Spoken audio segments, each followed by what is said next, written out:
kau yakin ingin menyingkirkannya? Suara Owen Cheng terdengar sangat pelan. Aku berjongkok diam menganggukkan kepala kepadanya, tetapi tidak berani membuka mulut, takut bahwa hatinya akan merasa bersalah pada saat ini. Amarah Owen Cheng meluap. Bagus. Sangat bagus. Sekarang aku akan mengatur operasi untukmu. Terdengar suara Peng, pintunya ditutup dengan keras, rapat, hatiku berkerut, sama sekali tidak ada perasaan lega di hatiku. Gerakan Owen Cheng sangat cepat, dokter dengan cepat memberitahu aku untuk pergi ke ruang operasi. Ketika aku berjalan mengikuti mereka ke pintu ruang operasi, Owen Cheng sedang berdiri di sana, wajahnya dingin, dia menatapku dengan dingin, ekspresinya agak rumit, tetapi dia tidak menutup lekat-lekat bibirnya dan tidak membuka mulut. Tiba-tiba aku berjalan ke samping Owen Cheng, melihatku pergi ke arahnya, ada gerakan sedikit di matanya, aku bahkan masih melihatnya sedikit bersemangat. Namun, tanpa menunggu Owen Cheng membuka mulutnya, aku berkata dengan dingin. Selesai operasi, bisakah kamu melepaskan aku? Aku menatapnya, tidak meminta izin sedikit pun. Waktu tampaknya terhenti, Owen Cheng menggertakkan giginya, otot-otot di wajahnya bergetar. Aku sedikit takut, tetapi aku mengepalkan tangan dengan keras, rasa sakit di telapak tangan mengingatkan aku bahwa aku tidak bisa mundur saat ini. Tiba-tiba Owen Cheng tersenyum, tetapi senyum itu tidak mencapai matanya. Eva Luo, jika kamu mau menyingkirkan anak itu, aku Owen Cheng mulai hari ini tidak akan terlibat denganmu. Baik, aku menelan air ludah dengan pahit, tersenyum padanya, meskipun hatiku sudah sakit dan tidak berhenti bergetar. Aku memandangnya, berkata dengan suara dingin. Kamu juga tidak diizinkan untuk menggunakan ibuku untuk datang mengancam aku lagi, tidak boleh mengganggu kehidupanku. Baik. Satu kata, mendarat di hatiku, sama seperti Owen Cheng yang telah berjanji kepada aku hal-hal lain untuk bahagia. Namun, pada saat ini, tidak ada perasaan tenteram dan gembira, sebenarnya aku tidak sabar untuk memukul lengannya, bertanya kepadanya mengapa dia hanya dapat mengatakan, baik. Namun, aku dengan kuat menolak dorongan hati itu, karena aku tahu betul, bahwa aku tidak memenuhi syarat untuk melakukannya. Perawat membantu aku ke ruang operasi, mengatur aku untuk berbaring di ranjang operasi. Kakiku terbuka terpisah, peralatan dingin membuat seluruh tubuhku bergetar. Hanya karena obat bius bekerja, aku mulai mengantuk. Dong dong dong, dong dong dong. Buka pintunya. Tiba-tiba terdengar ketukan keras di pintu, aku merasakan tangan dokter bergetar sebentar. Aku melihat ke arah pintu dengan rasa kantuk, Owen Cheng ternyata benar-benar mendobrak masuk. Dia menatapku, dokter menghentikannya. Tuan Cheng, kamu tidak bisa masuk. Bagaimana anaknya? Anaknya. Suara Owen Cheng tiba-tiba berhenti, karena dia jelas melihat tumpahan darah. Aku sedang terbaring di ranjang operasi menatapnya, melihat dengan jelas keterkejutan di matanya, kau bilang, melepaskan aku. Suaraku sedikit lemah, seolah angin bertiup yang akan tersebar. Owen Cheng menatapku, ada kekecewaan dan kebencian yang kuat memancar di matanya. Eva Luo, kamu jahat. Aku telah salah melihatmu. Dia membuka mulut dengan rasa benci, pergi membalikkan badannya. Mendengarkan penutup pintu tertutup dengan keras, jantungku yang berdegup kencang akhirnya mencelos, tetapi air mata tidak tertahankan akhirnya mengalir keluar. Perawat yang berada di dalam ruang operasi bertatap muka dengan dokter. Dokter mengatur perawat untuk pergi, lalu membantu aku untuk bangun, tidak butuh waktu lama bagi Wiri Chen untuk masuk dari lorong yang lain. Apa tidak apa-apa? Yah, aku mengangguk, apakah dia sudah pergi? Sudah pergi. Aku tidak membuka mulut lagi, hati sudah seperti terkunci rapat.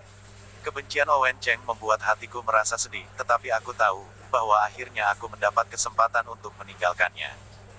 Semua ini adalah rencana Wiri Chen, aku tidak membuang anakku, baru saja aku melakukan pembersihan rahim, dokter juga diatur oleh Wiri Chen. Wiri Chen memiliki bisnis di Hangzhou, jadi masalah di sini lebih banyak diketahui dibandingkan Owen Cheng, sangat mudah untuk menemukan seorang kenalan. Aku memang menggunakan obat bius, tetapi dosis obat bius tidak terlalu besar, itu hanya akan membuat aku terlihat lebih lemah. Sedangkan noda darah yang dilihat Owen Cheng tadi, itu milik seorang gadis kecil yang baru saja meninggalkan operasi. Owen Cheng melihatnya bahwa aku berpikir seakan aku melakukan operasi. Aku beristirahat sebentar di ruang operasi. Wiri Chen mengubur nyawa yang tidak bisa disebut janin. Kemudian aku pergi bersama Wiri Chen langsung menuju bandara. Dalam keseluruhan proses, Owen Cheng tidak muncul lagi. Duduk di pesawat aku melihat pemandangan yang semakin tidak jelas terlihat, di dalam otakku terasa kosong. Aku pikir Owen Cheng pasti sangat membenci aku. Jika aku akan bertemu dengannya nanti, akan seperti apa pertemuan itu.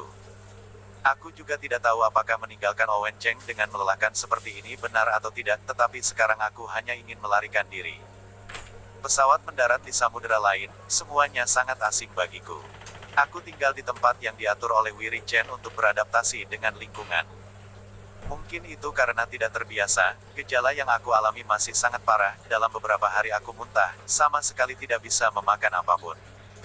Wiri Chen mencari pengasuh untuk menjagaku, berkali-kali mengantar aku ke rumah sakit, aku mencoba segala cara untuk meringankan gejalaku.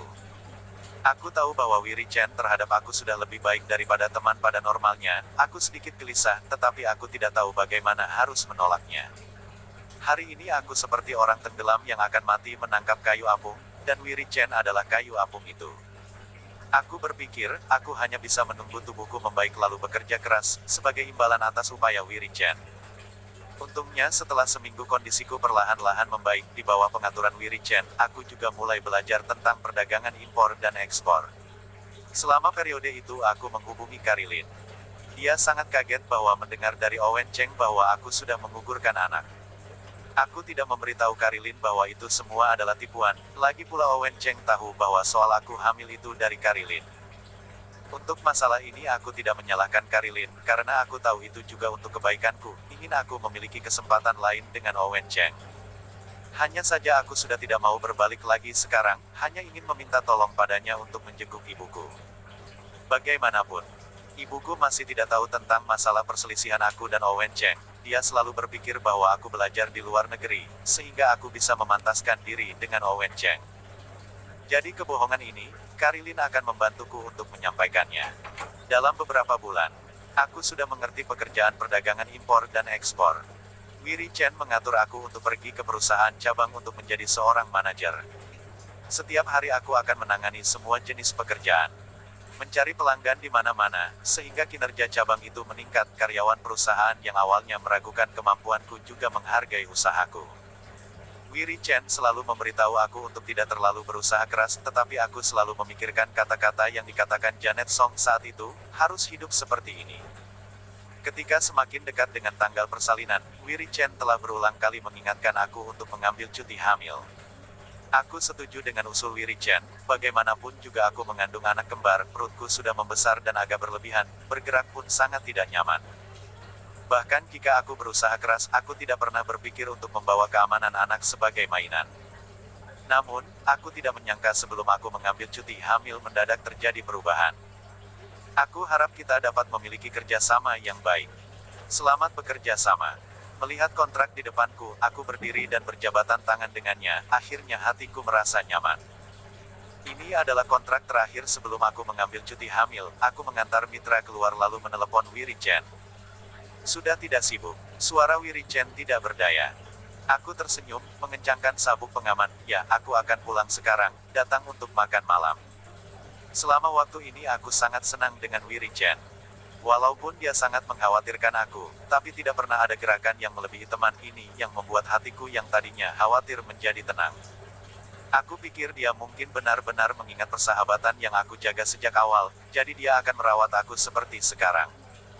Ya, aku siap untuk pulang kerja. Baiklah. Hei. Aku baru saja menyalakan mobil, tetapi perutku tiba-tiba terasa sangat sakit, hingga aku hanya bisa berteriak. Wiri Chen terperangah, apa yang terjadi padamu? Perutku sakit. Aku menghela nafas, aku tidak tahu apakah akan melahirkan lebih cepat. Tetapi dengan sangat cepat, aku merasa kakiku basah. Cairan ketuban, sepertinya sudah pecah. Kamu sedang di gerbang pintu perusahaan kan? Jangan bergerak, aku akan segera ke sana. Wiri Chen berbicara dengan cemas. Dari earphone aku mendengar suara langkah kaki yang terburu-buru, aku masih mendengar suara Wiri Chen menyuruh orang memanggil ambulans, kemudian aku mendengar suara mobil yang dinyalakan. Eva, jangan takut, aku akan segera sampai. Apakah kamu ingat tindakan yang telah kamu pelajari sebelumnya? Suara Wiri Chen terdengar di telingaku, saat pikiranku panik tiba-tiba aku punya petunjuk. Ingat, aku dengan yakin bersuara. Sebelumnya Wiri Chen membawa aku ke kelas, yang dipelajari adalah tindakan apa yang harus dilakukan sebelum melahirkan. Dan aku seorang mahasiswa kedokteran, terhadap hal ini aku juga sudah mengenal semuanya. Bagus, ikuti saja sesuai yang telah kamu pelajari sebelumnya. Eva, sebelumnya kamu adalah seorang dokter, dibandingkan ibu-ibu hamil lainnya seharusnya kamu lebih tenang, tidak ada yang perlu dikhawatirkan. Suara Wiri-chan membuatku tersenyum sedikit, tetapi aku jelas mendengar suaranya sedikit tegangan dan bergetaran.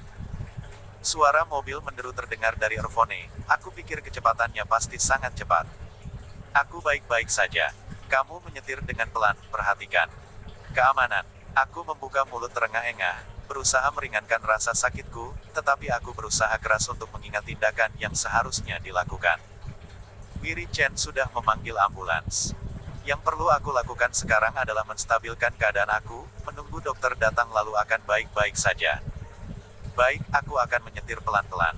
Wiri-chan menurunkan kecepatannya. Aku sudah tidak punya niat untuk mendengarkan kecepatan mobil cepat atau tidak, rasa sakit perlahan-lahan mulai terasa, malahan semakin lama semakin kuat.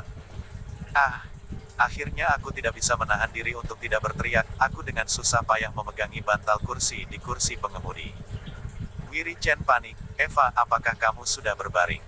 Tempatkan kursinya dalam keadaan rata, berbaring dulu. Aku kesulitan membuka mulut, aku sedang berbaring. Karena cairan ketubanku sudah pecah lebih awal. Jadi tadi setelah diingatkan oleh Wiri-chan berdasarkan anjuran dokter aku menempatkan kursi pengemudi menjadi keadaan rata. Sehingga aku bisa berbaring, mencegah cairan ketuban mengalir terlalu cepat.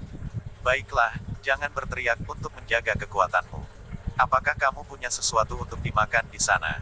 Lihat apakah ada yang bisa kamu makan. Meskipun suara Wiri-chan cemas tetapi terdengar sangat jernih, dia dengan jelas mengingat isi kursus, tetapi untuk sementara waktu aku malah memikirkan Owen Cheng. Wajah yang tampan itu untuk sementara waktu melayang-layang di benakku, ini adalah anaknya, jika aku melahirkan anaknya saat ada di sampingnya, apa yang akan dia lakukan? Eva, apa kamu mendengarnya? Suara Wiri-chan memutuskan hayalanku, aku dengan cepat menjawab bisa. Sekarang bukan saatnya untuk memikirkannya, aku tahu betul bahwa rasa sakitnya sudah pelan-pelan mereda, berikutnya rasa sakitnya akan semakin kuat. Yang dikatakan Wiri-chan benar, aku harus makan sesuatu untuk menjaga kekuatanku. Kalau tidak aku tidak akan memiliki kekuatan ketika aku melahirkan. Terlebih lagi aku memiliki anak kembar, saat melahirkan pastinya akan lebih menyakitkan dibanding yang lainnya. Aku melihat ke dalam mobil, mengulurkan tangan ke loker di dalam mobil, aku punya sesuatu untuk dimakan. Aku mengambil napas dalam-dalam menahan sakit dengan membuka mulut, karena aku sibuk bekerja, aku sering tidak makan tepat waktu, jadi aku selalu punya makanan di dalam mobil. Saat ada jeda dalam kontraksi, barusan setelah sakitnya berhenti, dalam jeda ini aku bergegas mengambil sepotong coklat, langsung memasukkannya ke dalam mulutku. Suara ambulans samar-samar terdengar, ada kebahagiaan di hatiku, efisiensi saluran kemih itu sangat tinggi, aku berbicara dengan Wiri-chan. Aku mendengar suara ambulans. Makanan di dalam mulutku membuat kata-kata yang aku ucapkan terdengar tidak jelas, di telepon Wiri-chan menghembuskan nafas lega. Aku akan segera sampai, kamu tenang saja. Wiri-chan dan ambulans datang bersamaan, aku tidak tahu berapa kecepatan Wiri-chan sebenarnya, tetapi melihat wajahnya yang cemas, hatiku semakin lama juga semakin stabil. Di negara yang benar-benar asing ini, Wiri-chan adalah satu-satunya orang yang paling aku kenal dengan baik, dia adalah kolega, teman, dan saudaraku. Aku dibawa masuk ke ruang bersalin oleh dokter, Wiri-chan membuat janji memasukkanku ke rumah sakit swasta, dia bisa menemani aku masuk ke ruang bersalin. Rasa sakit perut semakin kuat. Karena sakit aku menggigit bibirku. Wiri-chan memegang tanganku erat-erat, memberikan lengannya ke samping mulutku. Jangan menggigit bibir, kalau sakit gigit aku saja. Mendengarkan keprihatinannya, aku tidak tahu harus tertawa atau menangis. Aku tidak tahu apakah itu sakit atau karena aku terharu. Air mataku mengalir, tetapi dalam hati aku semakin merindukan Owen Cheng. Aku tahu bahwa aku seharusnya tidak merindukannya, tetapi sekarang aku tidak bisa mengendalikan emosiku. Owen Cheng mengira aku sudah menyingkirkan anaknya, setelah itu bagaimana jika dia melihat kedua anak ini nanti? Akankah dia mengenali identitas kedua anak ini? Pada awalnya aku tidak berpikir terlalu banyak. Tetapi aku tidak mau menyingkirkan anak-anak ini, tetapi pada saat ini kedua anak ini akan datang ke dunia, entah kenapa aku mulai khawatir soal itu. Hanya saja, tidak ada banyak waktu bagiku untuk memikirkannya. Sekujur badanku gemetaran, membuka mulut lebar-lebar dengan nafas yang terengah-engah, seperti ikan yang meninggalkan air terengah-engah tanpa daya. Ambil nafas dalam-dalam, ambil nafas dalam-dalam, lalu pakai tenaga. Benar, pakai tenaga lagi. Semangat. Titik titik titik titik titik titik. Dokter tidak berhenti memberi aku banyak semangat, saking sakitnya aku ingin pergi menabrak dinding, tetapi tubuhku tidak memiliki tenaga, hanya bisa menahan agar aku tidak gemetaran. Kalau tidak operasi caesar, Wiri Chen mengerutkan kening. Membiarkan aku meraih lengannya, setelah itu aku melihat lengan Wiri Chen memar, cukup melihat saat itu aku menggunakan banyak tenaga. Aku berjuang keras menggelengkan kepalaku, tidak. Aku bisa. Sebagai seorang mahasiswa kedokteran, aku tahu dengan jelas bahwa melahirkan secara normal jauh lebih baik daripada operasi caesar. Aku bertanya dengan detail kepada dokter, dengan keadaanku jika melahirkan secara normal seharusnya akan menimbulkan bahaya apapun, sekarang ini hanya sakit, aku bisa bertahan. Bagaimanapun rasa sakit di tubuh tidak lebih menyakitkan daripada rasa sakit hati. Meskipun Wiri Chen sangat cemas, dia hanya bisa menurut dengan pendapatku. Dia terus-menerus memberi semangat, memberi aku dukungan yang hangat. Dan aku berteriak dari sore hingga subuh dini hari. Akhirnya kedua anak itu lahir.